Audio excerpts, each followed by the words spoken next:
child, which is the reason why hindi rin pumunta yung asawa ko ngayon kasi nag-aalaga ng bata, 4 months old.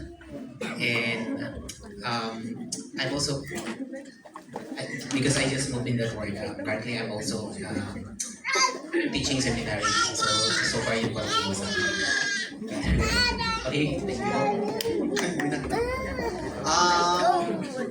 Brother Bagahanso, August 2010, 2012.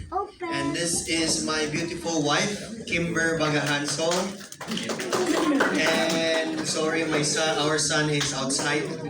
So we currently in Rojas 2nd, Rojas, Philippines district.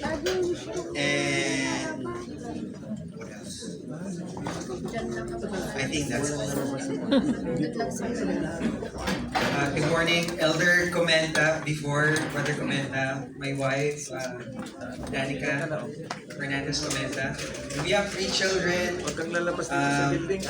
We currently live in Pasig, and dito na rin ako nag-work. So we're happy to be here, and we're happy to see President Sister Howard in here.